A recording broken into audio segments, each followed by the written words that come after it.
What's up, guys? We got a quick video, and this commenter here, this poster on the Neville or the Law of Assumption subreddit is a commenter after my heart, because she is essentially saying the exact same thing that I've been saying in a lot of videos lately, which is stop obsessing over living in the end. So we're going to read the comment here. So I feel like y'all get too hung up on this live in the end saying.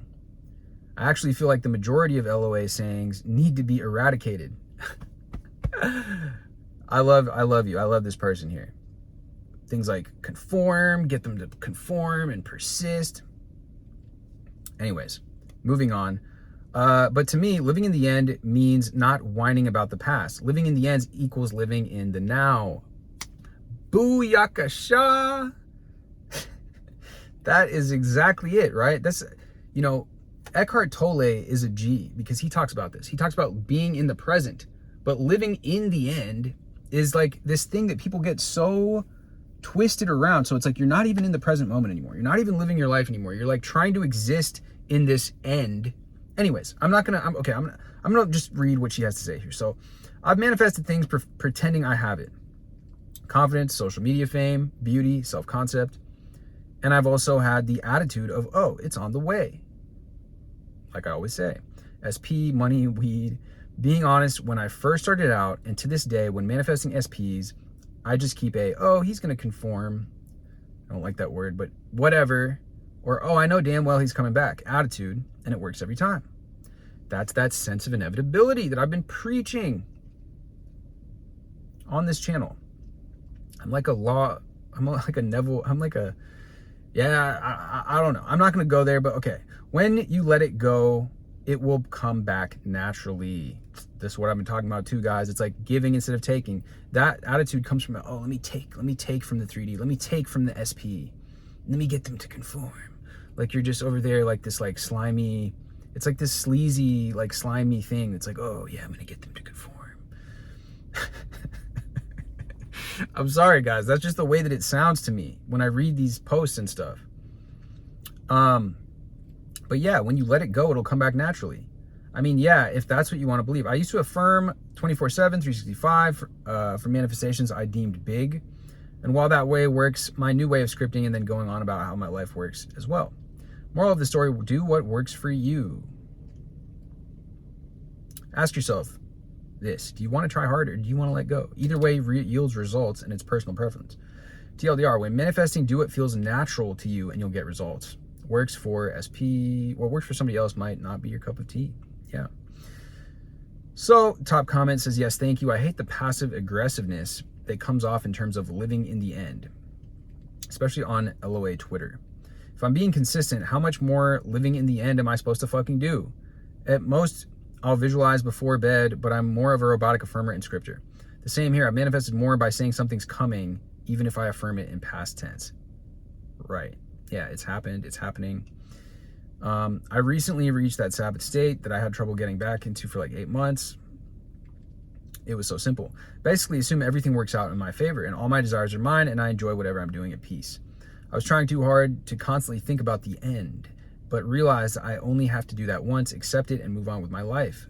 As if I've ordered the Amazon package. Exactly, guys. That's a great analogy. I've used the analogy. I've seen other people use the analogy, and it's very on point because it is done. Or like, you can be like, oh, it's living from the end, but it's just like, it's like you cast it out into the universe. And it's like what people do when they cast spells too, like these people that believe in magic rituals and stuff. It's like, make it so, like it is done. Like they know that they've imprinted it into the ethereal plane, and now it's like going to occur, right? That's just how it is. The Amazon package just makes the most sense to me. Yeah, occasional contradicting thoughts pop up and I just think it's taken care of. Remember, wow, the sky is beautiful today. What am I hungry for? Life. Yeah. Sometimes the perfect wording just makes an idea you already understand click into place, so thank you, as if I've ordered the Amazon package. Yep, it's the best. I think it's the best analogy that we've got for this. Yep, I manifest saying something is going to happen rather than trying to trick myself into believing it's right here in front of my eyes. The point is to know there's no other outcome than the one you want. I feel like if you overdo it with manifestation, it comes back as noticing lack. Yes, you should affirm, but only to block out negative thoughts, right? That's what ends up happening, is like all of this like very dogmatic stuff, this very like rigid approach comes out in your energetic body, because we're all energy at the end of the day, as neediness, as lack, as I don't believe it. That's why I have to believe from the end. That's why I have to do this. I have to persist. I have to get them to conform. And it creates tension in the body, which is basically you're sending out a message to the universe. It's like, this isn't mine. I don't really believe it's mine. I don't really believe I deserve it. That's why I'm trying to get this SP to conform so bad. And I'm trying to persist so hard and all this stuff, right? So what I say is like staying in the knowing. Staying in the knowing, it's happening. Staying in the knowing, all good things happen for me. You know, I get the best of the best. I deserve the best. I am more than fucking enough. Like, I am just that motherfucking guy. I am him, right? I get the best of both worlds. I always land on my 2 feet. I always come out on top. These are just vague sayings, and I have so many of them in my book that you can use, you can steal, you can borrow from, that I've had success with, that a lot of people have had success with, that are just accepting that this is inevitable. You're building that sense of inevitability. You see that outer end. You see that vision of yourself in that luxurious home with that beautiful person, your SP, knowing that you have that financial freedom, that you are just blessed in all ways. You can imagine that, but then just fucking move on with your life. Be in the present moment. Stop trying to live from the end all the time, because it's sending out the energy that you're sending to the universe is like, I don't have this. That's why I'm doing this all the time. I'm like, it's like that trying energy. Like, it has to be from the end. Doesn't have to be from the end. It can be from the fucking beginning. It can be from the fucking middle of the road. It doesn't like, you can just be imagining, yeah, you know, these things are happening for me. I love that phrase. It's happening. I've used it with success recently in a couple of success stories that I've recently had. When you have that relief, it's happening, you know, you don't have to do so much. You know, you just do what logically makes sense in the moment. And this is, again, against all these fucking gurus out here that are like, don't ever use logic. You're never going to be able to get rid of logic.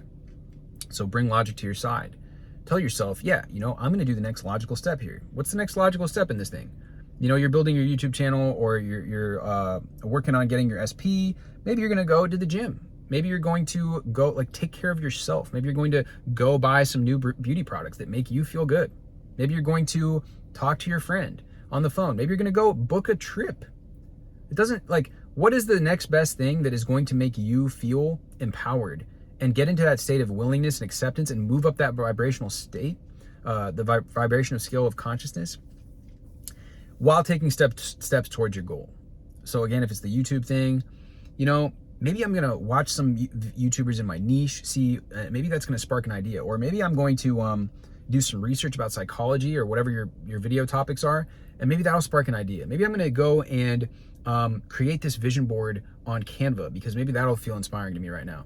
Maybe I'm going to do some maybe I'm going to rampage in the mirror. Maybe I'm going to do my mirror work, my mirror technique, because I feel like it. Because I damn well please. Because I do as I feel, as I do as I fucking feel like doing, right?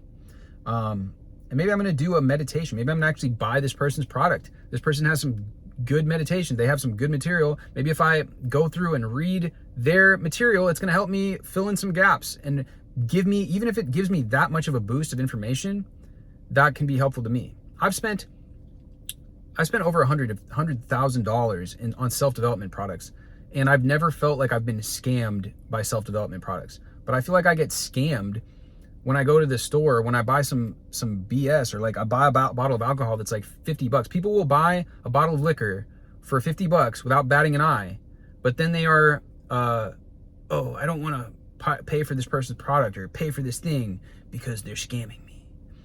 It doesn't make any sense. Even if you get one tidbit of information that's going to help you in your journey, that is valuable, and it's worth the 40, 50, however much it costs to get that information, because it's gonna impact your life. Buying a bottle of Patron isn't gonna do that much for you. Buying a DoorDash isn't gonna do that much for you. Going to Starbucks is just basically throwing money down the toilet. Whereas you can spend, it just doesn't make sense to me that people are like, oh, like people in self-development are scamming. when people go and spend like $50 on at Starbucks. So anyways, much love as always. Drop this with a like, hit me with a comment down below. Let me know your thoughts. Stop obsessing over the end, because the more that you think in this rigid dogma that it has to be from the end, it's kind of like spiritual bypassing too, where it's like, now you're not living in the present moment. It's like the people that force themselves to only think positive thoughts. And it's like, every time I think a negative thought, it's like bad, like I've been bad. That's what people do in the law of assumption when they're like, oh, like I wasn't thinking from the end. It doesn't matter. Just do what makes you feel good. Do what comes natural to you, because whatever gets you in that state of knowing, like, yeah, you know, I got this. It's like, it's that, this is for me. This is for me. This is happening. That's what you want, guys.